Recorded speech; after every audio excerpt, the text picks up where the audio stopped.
Yo, what is good YouTube? Saint Sib's back again with another video. In this video, I'm going to do something a bit different, and this might be a weekly thing now. I'm just going to update you on what happened in the previous fashion week. I call this video This Week in Fashion, but it's not really this week, it was last week. But yeah, let's get straight into it right now. The first story I want to talk about, it caused quite a bit of arguments on the internet. It's with Jerry Lorenzo, that's how you pronounce it, Lorenzo. While he uploaded a picture on Instagram of some of his new shoes that he's releasing, and a lot of people compared them to the Geo baskets. The colourway looks similar, the shape looks similar. A lot of people were angry about that, saying Jerry bites off a lot of brands and he takes a lot of things and he's not original. In my honest opinion, I'm not too sure, because brands do this all the time. High-end brands copy high-end brands and nothing's really original that time. Fair enough, you can see the similarities and I can understand that. You can see the colourway similarities, even the style, the shape, everything looks pretty similar. Jerry might be copying Rick Owens, but at the same time he's going to have loyal fans that are always going to buy his products, and just like everything else, these are probably going to sell out. It is kind of crazy how these will sell out, considering that they're going to be more than a Geo basket. Geo baskets usually drop down to about £300 to £400 in the sale season, and these are going to sell out, and I reckon they're going to retail for about £800 to £900. Which to me is pretty crazy. I won't be purchasing these. You should see Jerry's Instagram page. A lot of comments on there just giving him hate, telling me he's not original and he just copies a lot of things. So yeah, that's the first story of the week. Another story that I want to talk about, I can relate because a lot of arguments caused on the internet again, was Raf Simon and A$AP Rocky giving hate towards Virgil. If you don't know who Virgil is, he's the guy that created Pyrex and he also created Off-White. When giving an interview, Raf Simon was asked whether any of the young designers actually influence him or actually excite him, you know, nowadays. And his answer was not Off-White. He didn't even mention it as Virgil, he said Off-White. He said he's a sweet guy, but his ideas aren't original, pretty much, to put it in words. I'll give the exact content, I'll put it up here, right now. A lot of people do give hate towards Virgil for his designs and stuff.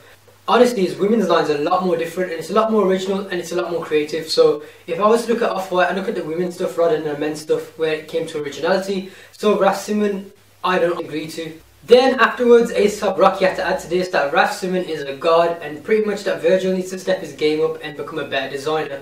A$AP Rocky always has a word towards fashion, he's the face of Dior, and to be fair, he's one of the best dressed people at the moment, so I can understand it from his perspective. And also he's a big fan of Raf Simon itself, he wears a lot of it and he always talks about it. Hands down, always been a stand-up guy, rather stand out. Raf Simon stands for tradition with my bands out. Anyway, that's the first two controversial stories. The third one I might as well add is not really a controversial story, it's more Balenciaga decided to release a runner and a lot of people love it, a lot of people hate it. Here's a picture of the runner right now. Honestly, in my opinion, I thought it was an Owego, or I thought it was something to do with Adidas, so I really wanted to purchase it. But when I found it was Balenciaga again, my mind's not changed. I want to purchase the shoe, but I probably wouldn't pay full price, which is probably going to be about £400 to £500. I want to know your opinion of the shoe. A lot of hate, a lot of like. It's something that if I brought into a room, I think 90% of the people would probably dislike it, probably 80%, and then that 120% would probably be the people that want to wear it. It's a shoe that if you want to stay safe, I wouldn't recommend purchasing. So the runways were finally over last week, while most of them were. So I wanted to say which two actually excited me the most, and they were Y3 and Undercover. Y3 has always been that drapey, futuristic, cool look, and I like how they're staying original. They're not copying or biting off anyone, and they're still introducing new things into the line.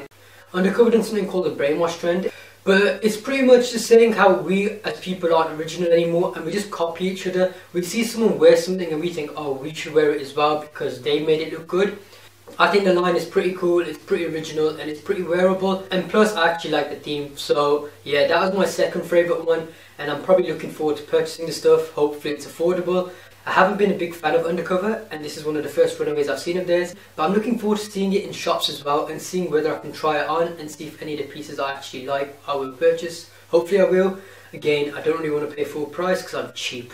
Adidas to show the Cleat Ultra Boost, again, something to look forward to. Hopefully they release AstroTurf Ultra Boost as well, because the material for Ultra Boost is so damn comfy and it's so nice and it just looks so clean. The only thing that worries me is if someone steps on your foot, that's really going to hurt. My final story is going to be on Zara and their new line. I don't often talk about it, but they've copied a lot of things this year. But the main thing they've copied is the NMD. Fair enough, fast fashion's a thing, and I can understand that, but the way Zara do it is ridiculous. Here's a picture of the NMD, and they also done the slip-on NMDs that Adidas released. It's crazy, a lot of people have complained about it. I'm going to be reviewing them and showing you how they actually are. I'm going to be talking about the quality and all that, because why not? That'll be in my next video. So yeah, that's all I've got to talk about this week. Anyway, I hope you enjoy this, and if you do, just hit the thumbs up, give me some feedback as well, because hopefully I can be doing this on a weekly basis. It's just an easy way to keep you up to date with fashion if you ever actually got time. I'm going to be talking about the main stories only, just something that interests me, I guess. If you want to read more about these stories, just check the link below on my 4-5 ink blog. There's a lot more detail than what I'm going to talk about in the video. I'm going to keep the video short and chilled.